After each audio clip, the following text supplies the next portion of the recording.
Hello students, welcome to brilliant minds. I am Aarti, your maths teacher.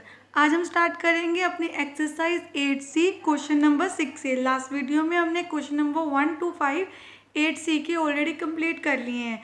ये exercise हमारी time and work के related है, जिसमें हमने ऑलरेडी बेसिक कंसेप्ट को सीख लिया कि कैसे करते हैं। और एक्सरसाइज A एंड B में हमने already direct and inverse relation से कैसे सारे अपने यूनिटरी मेथड से क्वेश्चंस को सॉल्व करते हैं वो भी सीख लिया हुआ है। और उन सारी वीडियोस का लिंक आपको डिस्क्रिप्शन में आपकी क्लास 7 ICSE की प्लेलिस्ट से इजीली मिल जाएगा। चलिए स्टार्ट करते हैं क्वेश्चन नंबर 6। एंड इससे पहले अगर आपने अभी तक चैनल को सब्सक्राइब नहीं किया है then subscribe the channel and press the bell icon, जिससे आपके पास न्यू वीडियोज़ की नोटिफिकेशन टाइमली आती रहे। चलिए अब देखिए आपका क्वेश्चन क्या है। क्वेश्चन 6 है 2 taps can fill a cistern in 10 hours. समझो आपके पास कोई कंटेनर है, बड़ा सा कोई टैंक है, वो 10 आवर्स में फिल कर दे। मतलब एक टैप 2 टैप्स है ना, तो एक लेती है 10 आवर्स एंड दूसरी टैप ले रही है 8 आवर्स रिस्पेक्टिवली। मीन्स फर्स्ट, जैसे मैंने यहाँ पे लिख दिया कि first tap can fill the cistern in 10 hours और सेकेंड टैप कितना कर रही है 8 आवर्स में, ये हमने समझ लिया। देन जो थर्ड टैप है, अगर हम 3 टैप्स हैं उसमें अगर थर्ड टैप ओपन कर दें तो वो टैंक को एम्प्टी कर देगी इन 15 आवर्स। तो थर्ड टैप कितना टाइम लेगी, देखिए third tap can empty the cistern in how many hours 15। Then अब हमें पता है जो फर्स्ट टैप है उसका 1 आवर का वर्क कितना होगा, कि 1 आवर में वो कितना काम कर लेगी, कितना जो किस्टन है उसको कितनी फिल कर देगी। तो टोटल किस्टन जितनी भी है उसका 1/10 पार्ट वो फिल कर देगी। सेकेंड टैप फिल करेगी 1/8 ऑफ द किस्टन। और अगर हम थर्ड टैप को ओपन कर दें तो वो साथ साथ एम्प्टी करती रहेगी टैंक को। तो वो 1 आवर में कितना टैंक एम्प्टी कर सकती है 1/15। अब क्वेश्चन ये था how long will it take to fill the empty tank. अगर हमारा टैंक एम्प्टी है तो कितना टाइम लगेगा उसको फिल करने में, अगर हम सारी all of them open together. अब ध्यान से हमने इस कंसेप्ट को समझना है। अगर तो 2 टैप्स ओपन करते, हमने दोनों का 1 आवर का वर्क निकाल लिया था, पहले दोनों को ऐड करते फिर हम नंबर ऑफ आवर्स निकाल सकते थे। बट यहाँ पे उन दोनों का टुगेदर वर्क निकाल लेना था। बट यहाँ पे क्या है, उन दोनों ने टुगेदर तो वो काम कर रही हैं, दोनों को ओपन करेंगे पानी फिल करने का काम कर रही हैं, बट थर्ड टैप साथ साथ थोड़ा सा पानी उसमें से बाहर भी निकाल रही है। तो जितना वो दोनों भर रही हैं उनसे कुछ पार्ट वो बाहर भी निकाल रही है, टैंक एम्प्टी भी हो रहा है साथ साथ। तो टैंक को अब कितना टाइम लगेगा पूरा कंप्लीटली फिल होने में, हमें ये फाइंड करना है। अब देखिए अगर ये 3 टैप्स हम ऑल टैप्स को अगर एक साथ ओपन कर देंगे देन उनको कितना टाइम, वो 1 आवर में कितना काम करेंगी, 1 आवर्स वर्क क्या होगा उनका। तो पहले जो फर्स्ट टैप है प्लस सेकेंड टैप का and then minus third tap, क्योंकि थर्ड टैप पानी को बाहर निकाल रही है तो उसको माइनस करेंगे हम। अब इन सबका एलसीएम ले लेते हैं। आपको 10, 8 एंड 15 का एलसीएम लेना है। हमारे पास एलसीएम 120 आ जाएगा। मैं आपको रफ में एलसीएम सॉल्व करके भी दिखा देती हूँ। वैसे तो मुझे पता है आप सबको आता ही है एलसीएम। सबसे पहले 2 के टेबल में जा सकता है ये नंबर, ये एज इट इज़ अभी भी 2 के टेबल में चला जाएगा ये। देन अगेन 2 के टेबल में 2 1s, देन 3 के टेबल में 3 5s एंड देन 5s। तो आपके पास कितना आ गया, 2 2s 4 2s 8 8 5s 40 43s 120। अब 120 को 10 से डिवाइड करेंगे तो क्या आ जाएगा 12 12 1s 12।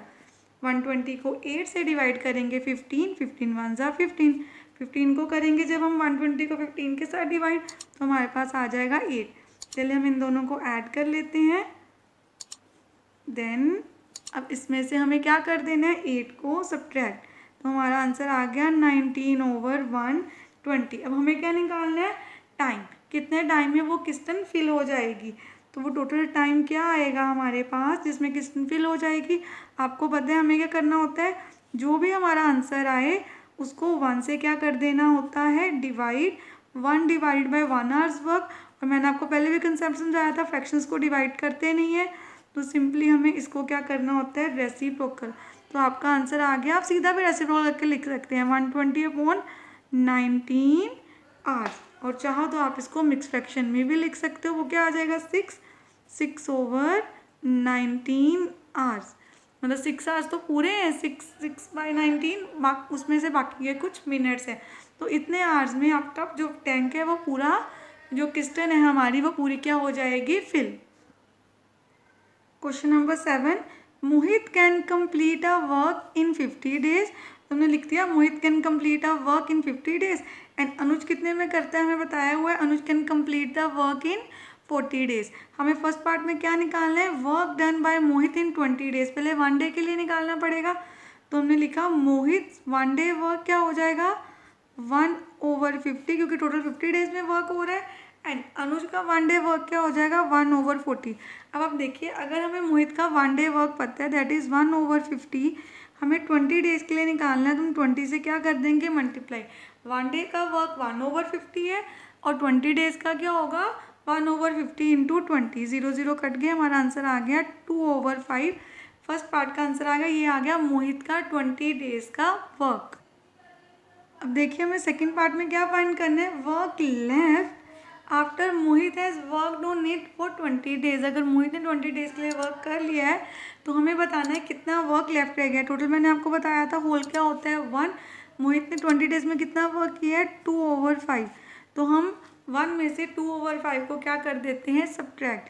तो सबसे पहले नीचे कुछ नहीं है, 1 ले लिया हमने, हमारा एलसीएम 5 आ गया, 5 को 1 से डिवाइड करेंगे 5 ही आएगा, 5 1 ज़ा 5, 5 को 5 से डिवाइड करोगे 1, 2 1 ज़ा 2, तो आंसर आ गया 3/5। कितना वर्क रह गया है, 3/5।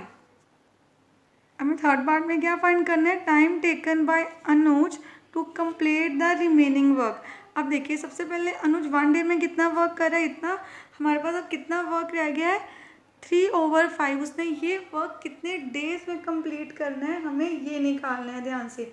अब हमें इस क्वेश्चन में करना क्या है, सबसे पहले वो क्या कर रहा था, अनुज अपना काम कर रहा था 40 डेज में। Anuj can complete the same work, अगर पूरे का पूरा उसके पास काम होता तो वो उसको 40 डेज में कंप्लीट कर रहा था, बट अब वर्क पूरा नहीं है, अब वर्क कितना रह गया है, 3/5 ओनली। तो ध्यान से हमने ये कंसेप्ट को समझना है, Anuj can do the remaining work in. अब ध्यान से हमने समझना है, जो उसका पूरा वर्क था, 1 वर्क जो असाइन हुआ था, अगर उसको पहले कंप्लीट करता अकेला तो उसको 40 डेज लगने थे। अब उसने कितना वर्क करना है, 3/5, 3/5 पार्ट ऑफ द वर्क है ना, तो उस पूरे वर्क में से इतना पार्ट करना है, तो उसको कितना टाइम लगेगा, 1 वर्क करने में इतना लगना था, इतना करने में कितना लगा आपको पता ही है, आपको क्या करना होता है, मल्टीप्लाई।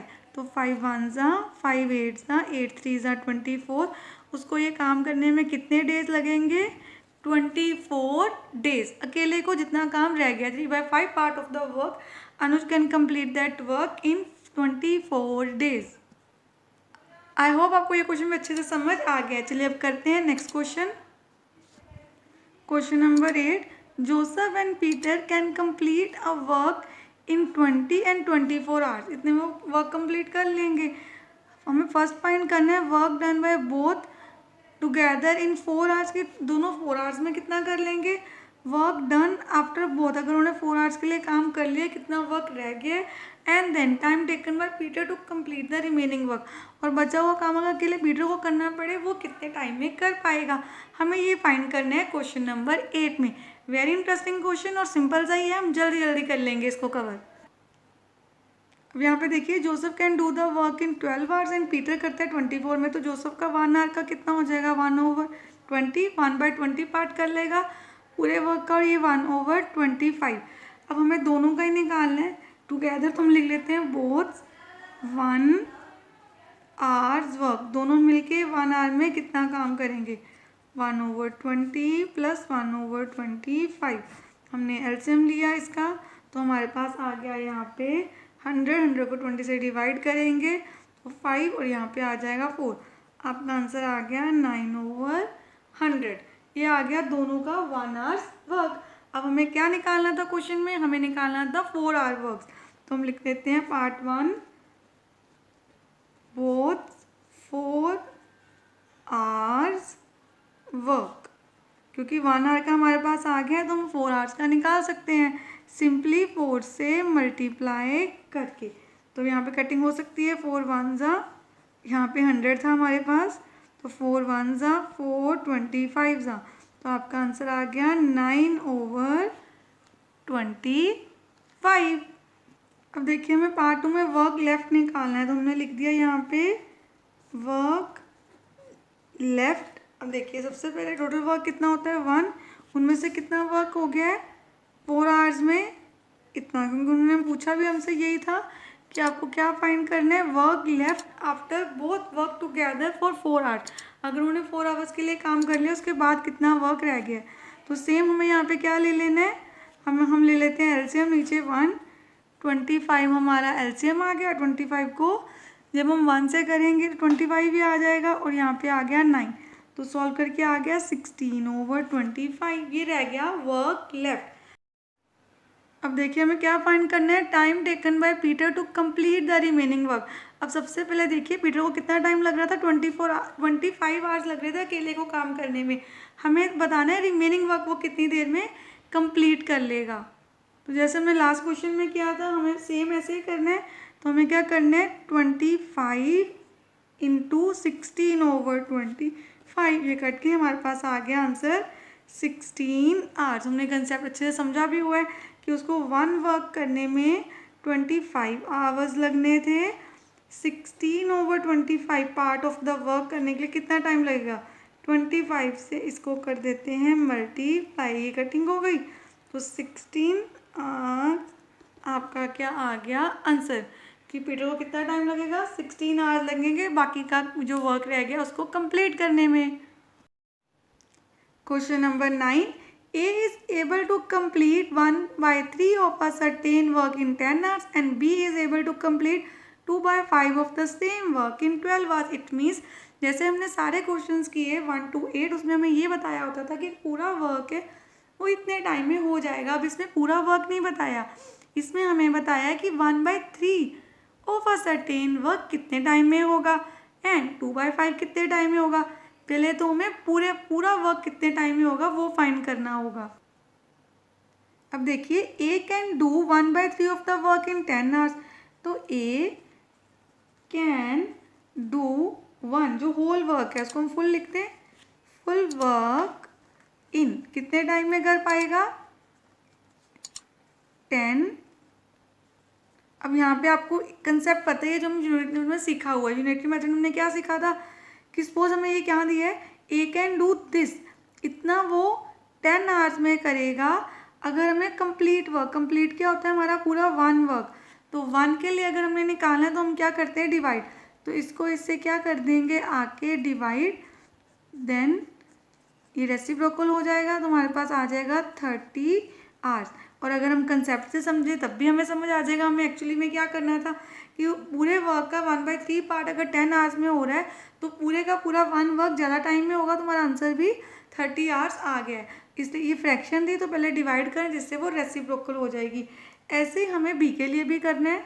अब बी कर लेते हैं 2/5 of the work in 12 hours, तो 1 पूरा कंप्लीट वर्क कितनी देर में करेगा 12 divided by this, then 12 × 5/2 reciprocal 2 1 जा 2 6 जा 5 6 जा 30 आवर्स। इसको भी कितना टाइम लगेगा 30 hours to complete the same work.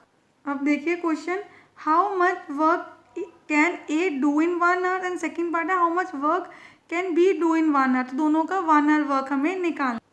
Then as 1 our work कितना हो जाएगा 1/13 की टोटल वर्क इसको 30 आवर्स लगते हैं कंप्लीट करने में पूरा वर्क, एंड बी का भी हो जाएगा सेम 1/30 क्योंकि उसको भी पूरा वर्क कंप्लीट करने में 30 आवर्स लगते हैं। और थर्ड पार्ट में हमें दोनों का निकालना था, तो हम इनको क्या कर देते हैं ऐड, एलसीएम 30 ही रहेगा, 1 + 1 2/30, 2 1 जा 2 15 जा, तो हमारे पास आ गया 1/15, ये आ गया दोनों का 1 आवर्स वर्क।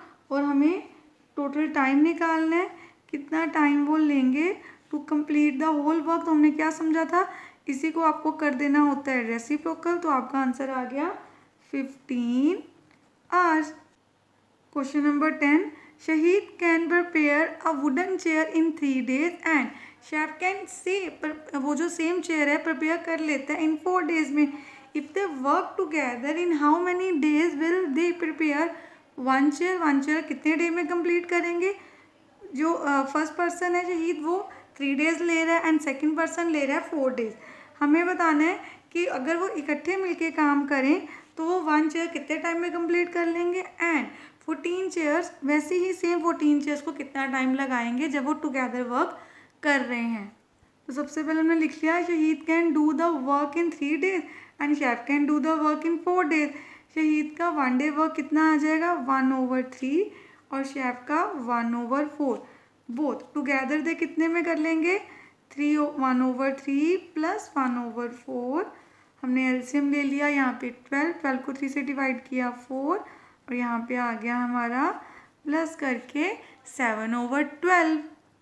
अब देखिए हमें क्या बताना है कि दोनों ने both can prepare a 1 chair in how many days. तो हमारा आंसर क्या आया था 1 डे वर्क कितना आया है 7/12। हमारा फॉर्मूला क्या है 1 divided by 1 days work. 1 day का वर्क ये है तो फ्रैक्शंस को डिवाइड करते नहीं है, मल्टीप्लाई का साइन डाल के रेसिप्रोकल, तो आंसर आ गया 12/7 डेज। और इसको हम मिक्स फ्रैक्शन में भी लिख सकते हैं, क्या लिख देंगे 5/7 डेज।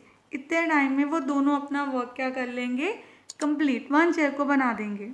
अब यहाँ पे देखिए 1 chair is prepared in 12/7 days. 14 chairs कितने में होंगी, तो जो 1 चेयर प्रिपेयर करने में जितने दिन लग रहे हैं उनको 14 से कर देंगे मल्टीप्लाई। तो ये कटिंग कर दी 12 2 24। तो 14 चेयर्स अगर वो मिलके बना रहे हैं, दोनों टुगेदर वर्क कर रहे हैं, तो 24 डेज में उनकी 14 चेयर्स रेडी हो जाएंगी। चलिए अब करते हैं question number 11। Question number 11, A, B and C together finish a work in 4 days. If A alone can finish the same work in 8 days and B in 12 days, हमें find करना है find how long will C take to finish the work alone। अब देखिए A, B and C तीनों मिलके 4 days में work complete कर रहे हैं, तो उनका 1 डे वर्क कितना आ जाएगा टुगेदर 1/4। मतलब 1 डे में वो 1/4 part of the work complete कर लेंगे। ए सेम वर्क अगर अकेला करे तो 8 डेज में करेगा, तो ए का 1 डे वर्क क्या आ गया 1/8। ऐसे ही बी वो वर्क 12 डेज में फिनिश कर रहा है, तो बी का 1 डे वर्क आ गया 1/12। हमें निकालना है सी का कितना होगा, तो सी 1 डेज वर्क ध्यान से समझने क्या होगा is equal to total time, जो टोटल पार्ट हमने निकाला है जो तीनों कर रहे हैं। 1 डेज वर्क जो तीनों का था उसमें से माइनस कर देना है आपने ए एंड बी का। अब देखिए हमने इसको प्लस करना है, हमने एलसीएम ले लिया 24 यहाँ पे क्या आ जाएगा 24 को जब 8 से डिवाइड करेंगे 3, देन 24 को 12 से डिवाइड किया 2 आ गया, 3 + 2 5। देन अब हमें क्या करना है 4 और 24 का एलसीएम 24 ही आ जाएगा, 24 को 4 से डिवाइड किया 6, देन 6 - 5 हमारे पास आंसर क्या आ जाएगा 1/24। अब हमें क्या निकालना था सी कितने डेज में वर्क कंप्लीट कर लेगा, तो हम लिख लेते हैं C can do the work in. तो आपको पता ही है क्या करना होता है टाइम निकालने के लिए, जो भी हमारा आंसर आया 1 डे वर्क उसका रेसिप्रोकल या उसको 1 से डिवाइड सेम थिंग ही आएगी, तो आपका आंसर आ गया 24 डेज। तो सी को वर्क करने में कितने डेज लगेंगे 24 डेज। अब हमने अपना क्वेश्चन नंबर 11 भी अच्छे से कंप्लीट कर लिया है और इस क्वेश्चन के साथ साथ एक्सरसाइज 8C एंड चैप्टर 8 भी डिटेल में हमने कंप्लीट कर लिया है। इन केस आपको कोई भी डाउट है तो आप मुझे कमेंट सेक्शन में लिख सकते हैं। आई होप आपको ये चैप्टर अच्छे से समझ आ गया होगा।